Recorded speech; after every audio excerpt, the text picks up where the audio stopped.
os pediré ya silencio, por favor, que vamos a dar inicio al ciclo Palabra del Mar.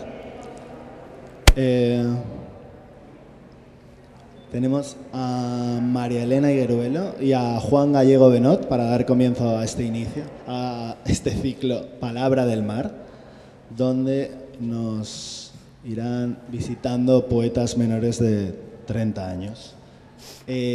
María Elena Higueruelo ha ganado 2 premios muy importantes. El Antonio Carvajal, publicado por la editorial Hiperión, con El agua y la sed, que es justo lo que está haciendo ahora. Y después ganó el premio Adonais con Los días eternos. Es estudiante de matemáticas. Bueno, te graduaste en matemáticas, ¿no? Y ahora estás estudiando literatura comparada. También me gradué ya. Ya está. Ya estoy vieja. Ok. Juan Gallego Benot ganó el Tino Barriuso, que es un premio de Hiperión, que también está cogiendo mucho prestigio. Y Oración en el huerto, su libro. Así que me callo ya de una vez y os dejo con ellos. Gracias. Bueno, ¿se oye bien? Sí, vale. Bueno, buenas noches a todos. Muchas gracias por acompañarnos y muchas gracias sobre todo a la organización de Mar Poética por invitarnos a estar aquí esta noche. Para mí es un placer no solo estar aquí, sino además tener la suerte de compartir recital con Juan, que además de ser un poeta admirado es también amigo y espero que pasemos un buen ratito los dos y que os hagamos pasar un buen rato también a todos ustedes leyendo unos poemitas.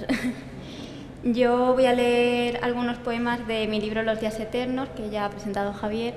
Y bueno, estaba pensando de camino aquí que lo curioso que es cuando te vas distanciando ya de la publicación y te das cuenta que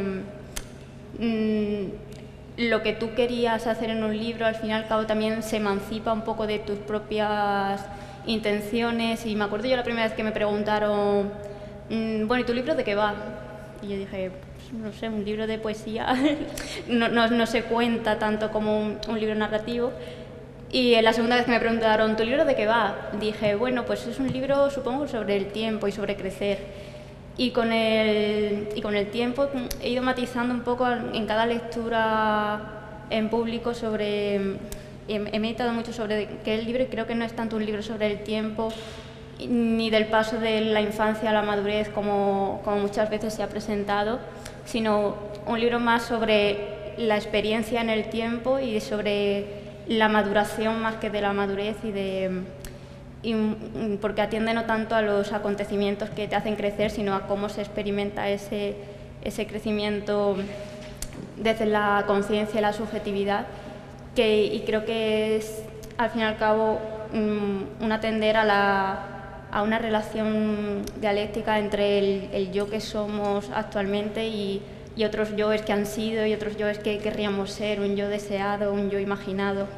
Y también con otros interlocutores que nos rodean y que al fin y al cabo ese crecer tiene más que ver con un aprendizaje de dar nombres a vivencias que siempre han estado ahí pero que no sabíamos reconocer. Y este primer poema que voy a leer se titula Biografía cero y trata un poco pues, de ese punto de inicio en el que se experimentan y se viven ciertas cosas que no se entienden y sin embargo no dejan de ser por ello verdaderas, aunque todavía no se sepa darles un nombre ni explicarlas. Biografía cero. Ningún mal aquejó mi vida hasta la fecha. No hubo guerras que asolaran la niñez, ni en el hogar hambre o carencia. No hubo epidemias, crueldad ni sangre. Asomó siempre el amor en cada gesto, sobrio como la ternura en cada palabra. No hubo tragedias naturales. No arrolló el viento, no se abrió la tierra, no clavó el agua en nuestra casa sus fauces. No hubo traumas infantiles, por lo menos no hubo a quien culpar de nada. La inocencia es un apéndice que el tiempo se encarga de herir. ¿De dónde entonces la tristeza? Me pregunto, provenía, si no acaso, del pecado precoz de buscar, antes de que madurase el día, el remoto origen de las cosas, la descendencia de los hijos de Adán, o ser el sueño de un gigante, o integrar la ficción en la vida y padecer en la carne tierna la pena que nadie entiende, sufrir en baja voz del culpable el castigo, o llorar indefensa la pérdida en alta mar del objeto sagrado. Pagar deben los hijos de Occidente, con el desprecio de los hermanos, del Padre la custodia, sea esa la deuda y este el legado, una soledad inexplicable e inmensa que se traduce en la misma cosa que la guerra en aquel ángel, el mismo miedo difuso, la misma ira repentina, las mismas imprevisibles y verdaderas ganas de llorar. Y sobre la dificultad de nombrar y iluminar territorios nuevos, hablaba ayer con mi amiga, también poeta, Rosa Verbel, que estuvo aquí hace un par de años, también Mar Poética, sobre a veces lo difícil que es escapar de los mecanismos racionales, incluso en la escritura, que es un territorio de imaginación. Y a veces es muy difícil inventar formas nuevas de decir y con ello formas nuevas de alumbrar la realidad. Y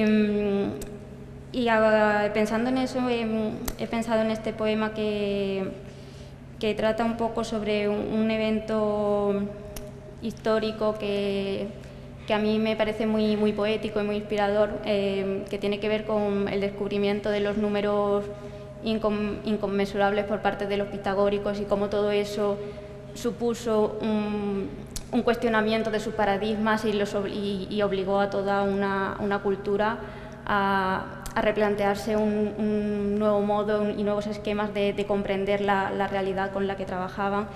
Y creo que aunque eso ocurriese en un campo aparentemente tan distinto al de la literatura como son las matemáticas, creo que es simbólicamente algo con lo que nosotros nos enfrentamos continuamente, ya no solo en la literatura, sino en nuestro día a día, en nuestra experiencia, a la hora de intentar siempre buscar esas nuevas tuercas, esas nuevas herramientas para intentar explicar y nombrar las experiencias por las que atravesamos y sus complejidades. El poema se titula Raíz de dos y tiene como cita el lema de la Academia Platónica: no entre aquí quien no sepa geometría. La palabra es mucho más que la suma de sus letras. Nadie entre aquí que no, nadie aquí que no sepa deletrear lo impronunciable. Nadie entre que no aspire a fracasar en el logos.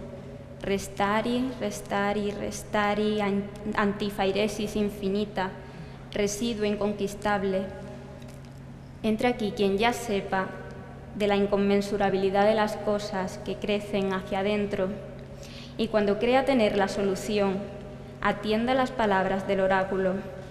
Intenta de este modo duplicar el cubo, risecar los ángulos, convertir en un cuadrado este círculo. Necesitará entonces nuevas reglas, fabricar nuevos compases, inventar un lenguaje nuevo para construir el mundo, la nada, lo imposible. Quien esté dispuesto a ello, adelante, ingrese en el reino de la incompletitud. Pues buenas noches, muchísimas gracias por estar aquí. La verdad es que estoy a gustísimo y con María Elena al lado, que me da especial seguridad, pues la verdad es que genial. Este libro, que es el primero, viene de dos problemas que lo fueron escribiendo. Por un lado, el problema principal fue que disponía de una serie de símbolos, de citas, de tradiciones religiosas que yo vivía externamente, una serie de santos, de vírgenes, de barroquismo sevillano, que llegó un momento en el que su significado dejó de interesarme. Me interesaba mucho más todo lo que había fuera que la intimidad que suponían. Y por otro, un amor que no comprendía, que era infinito, que me dejaba derrotado, totalmente desvalido. Entonces el libro se fue escribiendo al intentar jugar con esa exterioridad que yo intenté que desvelara todo ese mundo interno en el que yo me encontraba totalmente perdido y aterrado. Y por eso empieza así, con este poema que se llama Pluralidad del nombre. Pluralidad del nombre, perdón, lo siento. Yo he podido recorrer por ti todos los campos, todas las amplias nubes fronterizas, la mar hastiada de molicie, el llano fierro inoportuno. He cantado al blancor y a la dulzura del mundo. He dicho que podría dar el alma por ti y tantas cosas. Hoy, que el sol relumbra amenizando el más terrible verano, podrías ser cualquier otro. Mis cantos son tan generales. Aún puedes ser cualquier otro en otros ríos, otros días intranquilos, calurosos y tristes. Y a partir de ahí empieza la primera parte que tiene que ver con celebrar, con intentar encontrar en esos símbolos una manera de sacar todo ese miedo que el amor me daba. Prefiero esta noche larga de mi espera al aire que en tu cuerpo hoy se despereza. No aspiro al mar, tu líquido alimento me conmueve. Tu labio mojado por el búcaro me es bastante. La rabia prendida de tus flores cubre ya todos los campos. Tengo mi vid sembrada en tus laderas. Tu garganta hace firme mis hollares. Si tengo que volver al sitio oculto, al rincón blanco de la plaza por mirarte, llevaré en mis manos la simiente de tus vértebras.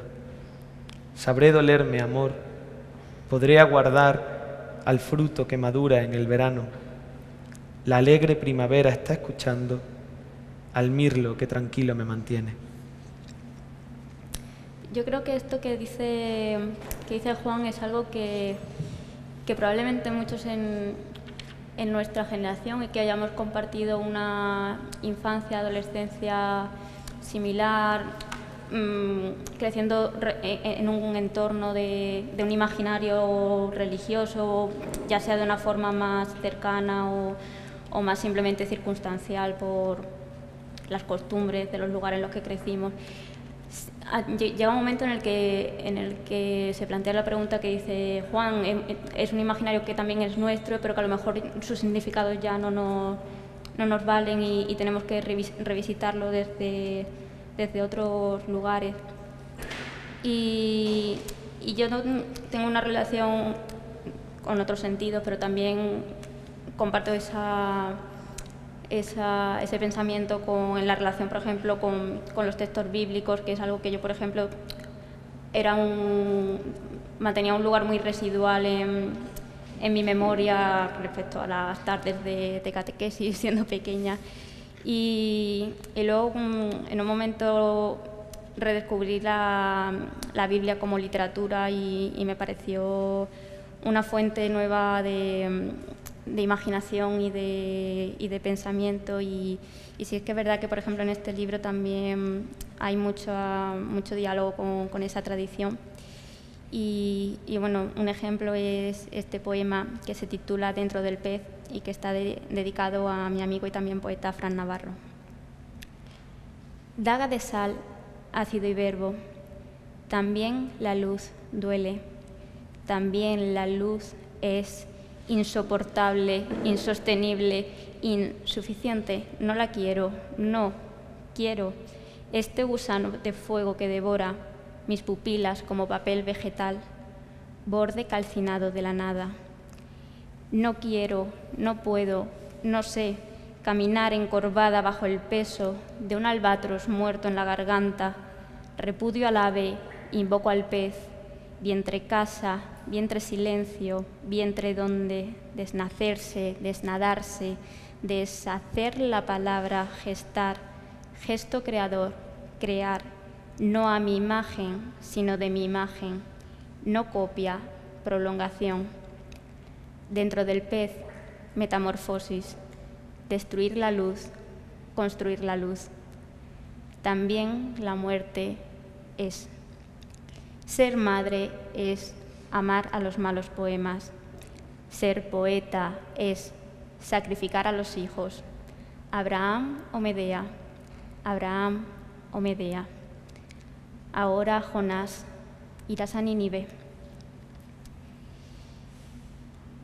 Y escuchando a Juan me acuerdo también de una cosa que él decía en una entrevista y que a mí me pareció también muy iluminadora de cómo nosotros probablemente en nuestra generación también nos relacionamos mucho con el tú poético, que hay una relación mucho más generosa de respetar la singularidad del tú y no usarlo como simplemente instrumento para hablar de uno mismo, sino también respetar su espacio en esa relación que mantenemos poéticamente, ¿no? con nuestros interlocutores. Y a propósito de eso, creo que me apetecía leer este poema que trata un poco de eso mismo, de intentar reconocer al tú en sí mismo desligado de las proyecciones que nosotros a menudo queremos volcar sobre las personas a las que amamos o con las que no, simplemente con las que dialogamos, por difícil que a veces sea. Se titula Doble Stop y está introducido por una cita de Julio Cortázar. ¿Por qué stop? Por miedo de empezar las fabricaciones. Son tan fáciles. Sacas una idea de ahí, un sentimiento del otro estante, los atás con ayudas de palabras, perras negras, y resulta que te quiero. En el umbral de la voz se emborrona el canto de la sangre. ¿Te quiero? Plantear la pregunta es observarte, nacer de nuevo hacia el mundo y dudar de los terribles ojos. La mirada se separa de mi cuerpo, tu cuerpo se separa de tu nombre. ¿Quién es este extraño que se mueve en pos de un trazo que se extingue más allá del sentido de las cosas? Este extraño que me mira, que me habla, que me toca, eres tú.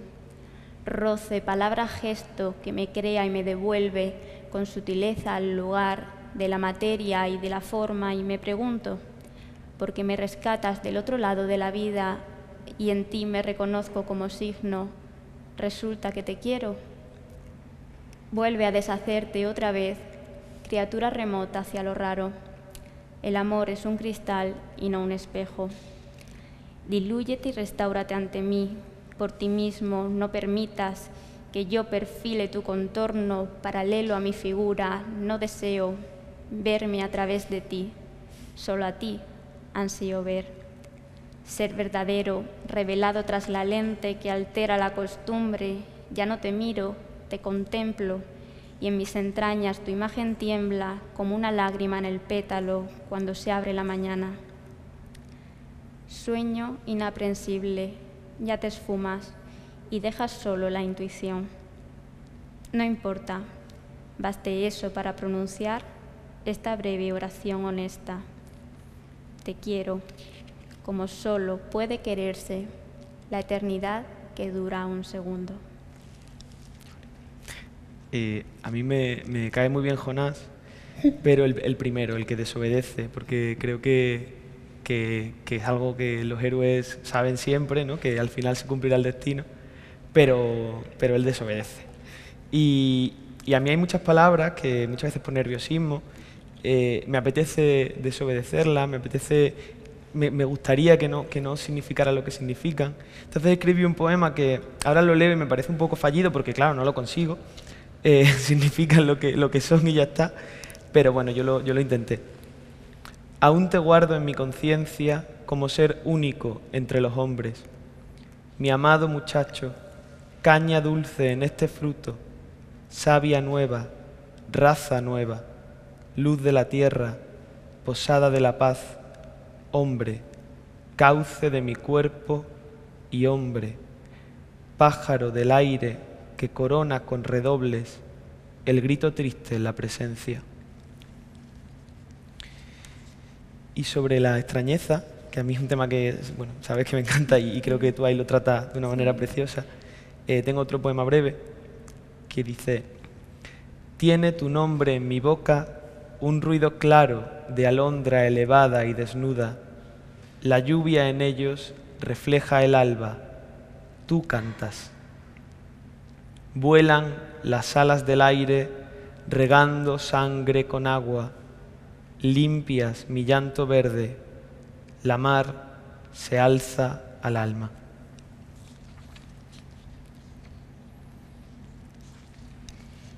Pues, en efecto, como dice Juan, yo creo que el tema de la extrañeza es algo que a muchos nos interpela. También lo mencionaba Ada Salas y Juan Bonilla antes, que a veces la poesía simplemente es una indagación sobre el extrañamiento que algunas cosas de estar en el mundo nos producen. Y para mí creo que unas de esas extrañezas también llevan a veces a desdoblamientos curiosos que tienen que ver con la autopercepción, que para mí es una de las experiencias más extrañantes, ¿no? Que al fin y al cabo solo podemos percibirnos desde dentro, pero en cierto modo también nos proyectamos y nos autopercibimos desde fuera a través de cómo imaginamos que nos perciben otros. Y bueno, un poco sobre esa experiencia de la extrañeza trata este poema que se titula Fiebre. Mi cuerpo proyecta una sombra que no le corresponde, tengo fiebre. El termómetro me engaña, tengo fiebre, yo lo sé, mi cuerpo arde, toda yo. Soy una tea encendida en una hoguera sacrificial. Las llamas me cortejan, me envuelven con su abrazo. Hay un incendio celebrándose en mi piel y la lumbre agranda sobre el suelo mi contorno, levanta sobre la pared mi frente hasta un sitio que mis dedos no alcanzan. El fuego baila en mis manos y las hace temblar. Hay un monstruo fantástico atado a mis pies y el mundo piensa equivocado que soy yo. Mi cuerpo proyecta una sombra que no puede sostener. Tengo fiebre. Y bueno, estas conexiones sobre la subjetividad interna y el contacto también con el exterior es un tema que a mí personalmente me interesa mucho y creo que ahí se cifra pues buena parte también de nuestra relación con la realidad material. Y a mí una de las experiencias que más me fascina es la de verbalizar una idea que a priori intuyes. Y bueno, pues normalmente poetas acabamos escribiendo sobre la escritura, pero yo creo que la escritura no es simplemente un ítem romántico y algo fetichizado, sino que la escritura es un poco el símbolo de esta verbalización que al fin y al cabo es la comunicación humana y que todo lo que media entre un yo y un tú, más allá de lo que sea un poema, de lo que sea un libro, el mero hecho de una conversación ya es... Ahí se cifra una experiencia complejísima en la que siempre algo se pierde por el camino. Y de esa relación dialéctica entre la idea y la percepción nace este poema que se titula Sacrificio y viene precedido por una cita de Erika Martínez que dice: la sangre cambia de color cuando sale del cuerpo. Flor azul que despiertas la dormida memoria de lo otro. A tu olor la sangre se comba como el lomo felino a la caricia. A mi mano aérea acude la sangre de un pájaro que aprende a volar, corazón de colibrí que perfila la temblorosa línea de la carne. ¿Oyes eso? Un árbol cae en mitad de la nada con un clamoroso silencio. Rompe la membrana del vacío. Ay, palpita al ritmo de la sangre, al ritmo de una plegaria que se balbuce en un templo desierto. Muerdo mi lengua para callarla, hundo en el músculo los colmillos, abro una herida, pero la sangre, áspera y dulce semilla de granada, ensucia la inmaculada saliva. Escupo y contemplo. No hay templo sin sangre, pero esta apenas se parece ya a la sangre que palpita, a la sangre que tiembla, a la sangre que se comba. ¡Qué terrible visión! Es la sangre fuera del cuerpo. Palabra úlcera de la que ya no es posible apartar la mirada. Ahora quiero leer 2 poemas sobre la búsqueda, que es una búsqueda que la referencia literaria que yo tenía más clara y que se ve es la búsqueda de San Juan, ¿no? Cuando hay una búsqueda física, que era por donde yo podía entender esa procesión del amor y esa procesión de hallar ese lugar, ese huerto, ese jardín en el que poder recostarse y dejarse, ¿no? Y son 2 búsquedas diferentes, pero que intento que confluyan. Pasó por la ribera la cara de Dios ensortijada. No quiero la limpieza, sino el barro. No busco la redentora verdad, la luz que me acompaña desnuda al cielo. ¿Han pasado por aquí? Está la flor despierta, la fuente rebosa de sentido, el mirlo que se inclina conoce la virtud y la recibe. ¿Recibiré yo también el llanto inmaculado de este sitio? Mi amor está dispuesto a tus orillas. Y el segundo poema, que lo escribí cuando fui al monasterio de Tentudía, o sea, no como monje, sino de visita turística, dice: el alcaudón que vigila no conoce mi alta mira, y yo, Señor, apenas vuelo al recorrer el viejo monasterio en tu palabra. Al norte la alqueva, llana longitud que mira al cielo. Al sur, descerrojado, el monte y la columbre. Más allá está la Siberia, con su blancor parduzco y su guadaña, la casa con su candor de hoguera, su mano servicial y su vulgar destemple aguarda la cena ya servida y sueña, águila real, con tu llegada. Gracias, Señor, por este mar tan rico de montañas, tú que viniste a desnudar de ramos estas sierras y a vestir de olivo y plata las más amargas yemas de sus flores. He servido fiel tu cicatriz por fuerza de dolor y de tiniebla, y llamo, en este caso trino de mi espera, a tu juvenil figura por mis muslos. Si quieres escuchar los llantos de mi herida, enciende mi rubor y espolea mi carne. En este risco gris estoy gritando, a lomos de un caudal y entre 2 ríos. Ya viene la hora de marchar. Ceñido está el temblor y el caminar es lento. Te espero hacia las lindes, pero tú te me alejas. Así el sol, que invernante cubre mi sien y mi verdad de flores nuevas.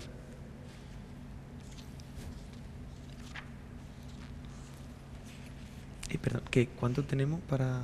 Perdón, Vale, sí, vale. vamos a llegar al último de este, ¿no? Vale, guay. Sí. Sí, genial. Vale, qué bien timing hemos hecho. Sí, sí. Ay.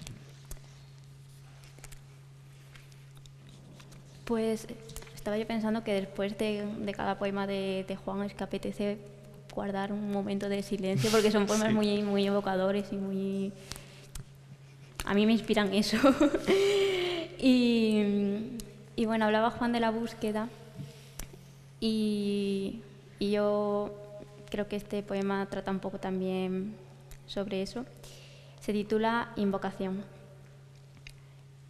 Ya puedo intuirte, ya te adivino del otro lado de la luz, al otro lado de los blancos párpados, cantando como una cigarra muda. Arrullo bajo el sol que despliega las sombras de las cosas invisibles. Eco que precede a la voz, vibras como la espada temblorosa que custodia la frontera entre la nada y lo posible. Fabricar el silencio o fabricar la palabra, mientras recorrer con el dedo la tenue silueta de los signos. Yo te invoco porque tú me llamas. ¿De quién irá quién al encuentro? No, la luz no basta. hay que hendir los dientes en el fruto, arrancar la carne a la palabra, hay que aspirar al silencio. Y bueno, pues yo voy a leer ya un último poema para despedirme y dejo paso a Juan. Y a ver si lo encuentro.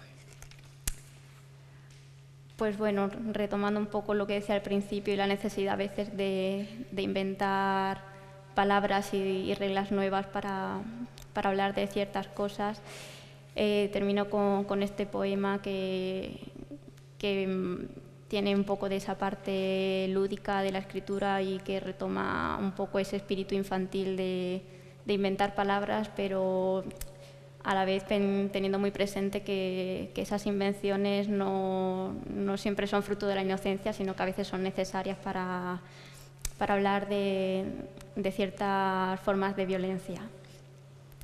Patio de recreo para niños mayores. Yo aleúyo, tú aleúyas, él aleúya. Aleúyar es un juego que consiste en ser empujado poco a poco con una piedrita hasta la tierra. 20, 18, 15, has vuelto a sentir la violencia del ojo bisturí, de la palabra ajena, extraña sentencia pronunciada como un susurro en altavoz. 13, 10, 7, has vuelto al lugar del rito infantil, presa del corro caníbal, eres otra vez chivo expiatorio, tú la llevas. 1, 2, 3, estate quieta. 1, 2, 3, escóndete. Los niños mayores cantan, 5, 4, contentos el himno de tu caída. De tizón tu espalda manchada, el verbo, 3, y la carne, 2, vuelven a ser 1.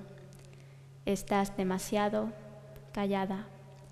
Los niños mayores cantan, aleluya, aleluya. Muchas gracias.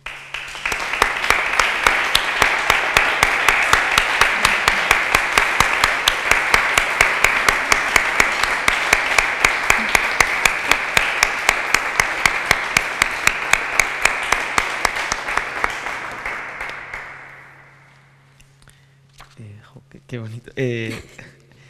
Pues voy a leer dos poemas, uno de ellos es muy breve y está dedicado a mi mejor amigo, que se llama Sergio, pero se me acaba de perder, perdón, está aquí. Y dice así: estoy hablando contigo entre los árboles, tu voz es el recuerdo, ¿sabré volver? La lluvia que me descubres dice mi nombre, y tú señalas, y tú nombras todas las cosas. Sabré vivir mejor con este cuerpo nuevo que se me ha dado. Conoceré de nuevo me explicarás los amplios misterios y reirás conmigo. Pero ahora yo solo conozco el olor del viento en este bosque. Y por último, un poema un poco más largo, perdón, que dice así: ahora que conozco el mar y todo, también su latido antiguo e incontestable, y cómo viene el viento, el ruido que hace el agua, y cómo clara se acerca al cuerpo infantil de la arena. Así el campo mudando cada año, cada día una color renovada, las cañas desperezándose, el vientre hendido del ciervo, sembrando a su rozar la vida de más vida. Ahora, Dios, conozco el despertar, pero no sé cómo era la carne en el tiempo virginal de tu hermosura. No recuerdo nada, y ahora solo el mar y yo perdido. Voy a este lugar antiguo del que nada me es familiar. La herencia habrá de guiarme por la llanura estival de mi memoria. Aprenderá mi estirpe este nuevo caminar sonoro. Yo quiero alcanzar la cristalina fuente, el verde pasto prometido. Mi amor llevará mis manos hasta el oscuro bosque, ya sin sonido. Su piel tal vez haya olvidado el tacto efímero que prendió ciudades la infeliz separación de su verdad y de mi nombre. Pero sé la verdad entre mi miedo.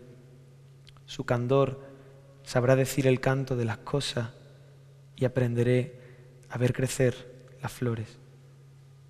Pero pronto estaré solo, aún un momento, perdido, solo en el bosque aquel, y no quedará la múltiple angostura de miel y párpado, de seda revestida en mis prisiones.